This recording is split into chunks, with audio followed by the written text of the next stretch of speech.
Kita orang Islam diajarin bersih sebelum sembahyang, cuci semuanya. Saya bilang lu 2,5. Gue 10%, bukan berarti gue jorok. Disucikan oleh darah Yesus.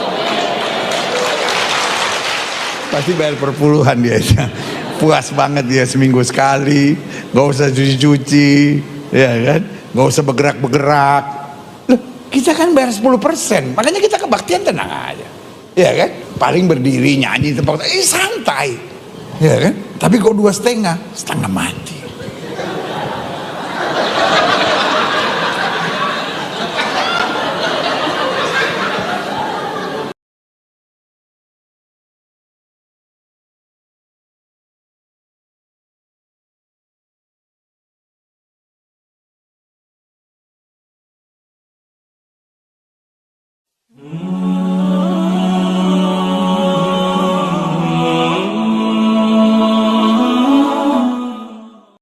Bismillahirrahmanirrahim. Assalamualaikum warahmatullahi wabarakatuh. Sahabat Iden Project Official dirahmati Allah Subhanahu wa taala. Kembali lagi kita akan mengangkat materi yang sedang viral, berita yang sedang viral. Kami angkat di inilah.com, di portal media inilah.com dengan judul Majelis Ulama Indonesia, Pendeta Gilbert langgar etika dengan sindir sholat dan zakat. Ini beritanya Senin 15 April 2024. Kontroversi baru muncul di tengah-tengah masyarakat beragama di Indonesia. Menyusul pernyataan Pendeta Gilbert Lumoindong yang membandingkan cara beribadah umat Islam dengan umat Kristiani. Profesor Utang Ranuwijaya, Ketua Bidang Pengkajian Penelitian dan Pengembangan Majelis Ulama Indonesia Pusat, menilai pernyataan tersebut sebagai contoh buruk dari seorang tokoh agama. Pernyataan Gilbert adalah perbuatan yang tidak bertanggung jawab, tidak beretika, contoh buruk dari seorang tokoh agama lain yang mencampuri urusan agama Islam, apalagi dengan nada merendahkan ajaran Islam, kata Profesor Utang kepada inilah.com Minggu 14 April 2024, yang menambahkan bahwa tindakan tersebut telah melanggar prinsip dasar keberagaman yang menyerukan harmoni dan toleransi antar umat. Lebih lanjut, Profesor Utang menggambarkan tindakan Pendeta Gilbert sebagai pelecehan terhadap ajaran Islam yang sangat fundamental, terutama menyangkut soal rukun Islam, yaitu ibadah, sholat, dan zakat. Menurutnya, tindakan tersebut bisa dianggap sebagai pelanggaran hukum di bawah pasal penodaan agama yang termuat di dalam KUHP pasal 156A, Undang-Undang PNPS nomor 1 tahun 1965, dan Undang-Undang ITE. Yang dilakukan oleh Pendeta Gilbert sudah lompat pagar ke rumah orang. Dia mencampuri urusan agama orang lain, yakni urusan internal umat Islam. Apalagi dengan nada merendahkan ajaran Islam, jelas Prof. Utang. Prof. Utang juga menekankan bahwa kejadian ini bisa mengganggu keharmonisan hubungan antar umat beragama yang sangat sensitif, berpotensi menimbulkan gesekan dan instabilitas dalam kehidupan masyarakat berbangsa dan bernegara. Sejatinya antar umat beragama terjalin kehidupan bermasyarakat secara harmonis, saling menghormati ajaran akidah dan ibadah masing-masing agama, toleran dan tidak boleh saling mencampuri urusan agama masing-masing, apalagi menistakannya, ucap beliau. Sebagai respon atas insiden ini, Profesor Utang mengajak para tokoh agama untuk menjadi teladan yang baik bagi umat dan pengikutnya.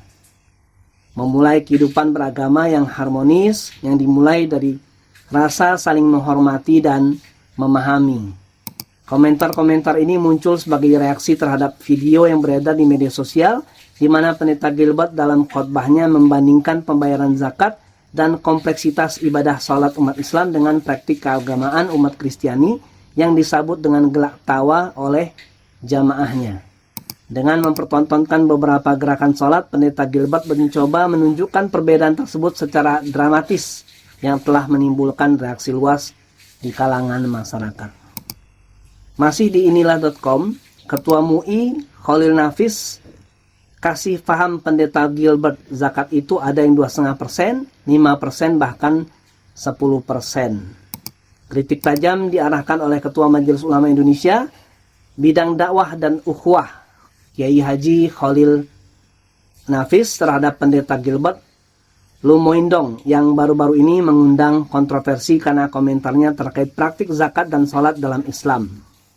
Pendeta Gilbert dalam sebuah video menjadi viral tampak menyindir cara beribadah umat Islam yang dia anggap lebih berat dibandingkan dengan umat Kristiani. Dalam respon yang disampaikan melalui aplikasi X atau Twitter, Kiai Haji Khalil Nafis menyampaikan ketidaksetujuannya terhadap pendekatan yang dilakukan oleh Pendeta Gilbert. Mau bercanda atau serius ini? Kalau bercanda tak lucu, tapi kalau serius pasti keliru, ujarnya.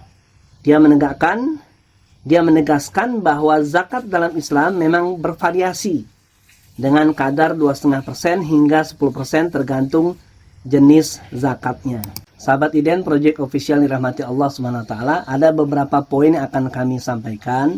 Yang pertama, apa yang disampaikan oleh Pendeta Gilbert itu pada dasarnya lompat pagar dan tidak ilmiah. Dikatakan lompat pagar karena dia ikut campur urusan internal ibadah umat Islam yang bukan wilayahnya dan bukan keahliannya. Dan itu disampaikan di tengah-tengah jamaahnya. Yang kedua, dikatakan tidak ilmiah karena memang itu berdasarkan pendapat atau asumsi beliau semata, tidak didasari pendapat-pendapat yang diambil dari kalangan Islam, internal umat Islam. Misalnya diambil dari pendapat Al-Quran dan As-Sunnah atau pendapat-pendapat para ulama. Nah, kalau mau fair, Pendeta Gilbert bisa mengundang berdiskusi, ya, berdebat tokoh-tokoh Islam, debater Muslim, ya, atau Majelis Ulama Indonesia untuk membicarakan konsep zakat, infak, dan sedekah atau masalah-masalah seputar sholat yang jadi bahan kritikan dia. Dan itu lebih baik dibandingkan dia menyimpulkan sesuatu yang belum dia ketahui hakikatnya. Dan ini akhirnya menimbulkan kegaduhan di tengah-tengah masyarakat dan tentunya umat Islam juga bereaksi dengan sangat keras. Yang kedua, ternyata pendapat Pendeta Gilbert juga dikomentari oleh Ko Alvin Lim. Ya, komentarnya bisa kita tonton videonya berikut ini. Terhadap hal tersebut ya, kita ini dapat kuasa juga dari beberapa pihak masyarakat untuk mengambil langkah hukum terhadap yang bersangkutan. Jadi per hari ini kami sudah bikin suratnya, rencana kami akan kirimkan hari ini atau besok, tapi surat terbuka, somasi terbuka sudah kami layangkan kepada yang bersangkutan untuk pertama segera meminta maaf dan menyatakan tidak akan mengulangi perbuatannya. Jika yang bersangkutan tidak bersedia, maka kami akan mengambil langkah hukum melaporkan ke kepolisian. Karena sebagaimana kita tahu bahwa pidana adalah ultimum remedium, yaitu jalan terakhir setelah memang kalau yang bersangkutan itu ngotot dan tidak mau mengakui kesalahannya ya. Tapi kalau tanggapan saya sebagai pribadi dan sebagai seorang Kristiani pun sangat kecewa ya, jujur. Karena kenapa? Beliau itu dari GBI Glow. Dan saya pun dari GBI, bukan GBI Glow, tapi saya juga dari GBI. Saya beberapa kali juga mengikuti dia punya ibadah di Dana Plus, gedung Dana Plus di Pokarawaci. Dan kali ini dia punya sermon itu, dia punya pembicaraan, kalau menurut saya ini tidak ada makna ketuhanannya, ya. Bahkan cenderung dan diduga melecehkan agama lain dan juga menistakan agama. Tapi bukan hanya agama Islam yang disinggung dengan zakat 2,5% dibandingkan dengan perpuluhan 10%, tetapi dalam kata-katanya juga menyinggung dan menurut saya juga menistakan agama Kristen. Ya, jadi ini korbannya bukan hanya agama Islam nih di sini di dalam sermonnya dia, tapi agama Islam dan agama Kristen. Nah, sahabat IDN Project Official dirahmati Allah SWT, ternyata tidak saja Ko Alvin Lim yang bersimpati dengan umat Islam, tapi juga banyak tokoh-tokoh non-muslim yang bersimpati dengan umat Islam. Contohnya ada Tom Lembong, ada Louis Sungkarisma, dan lain-lain yang tidak bisa kita sebutkan satu persatu. Tapi yang jelas mereka saling menghargai, saling menghormati walaupun kita berbeda pendapat, berbeda keyakinan, tapi kita bisa saling menjunjung tinggi nilai-nilai toleransi yang selama ini kita yakini, dan itu selalu kita jaga di dalam negara kesatuan Republik Indonesia. Demikianlah sahabat IDN Project Official dirahmati Allah SWT. Semoga bisa bermanfaat dan mencerahkan, dan kepada Allah kita kembalikan semua urusan. Assalamualaikum warahmatullahi wabarakatuh.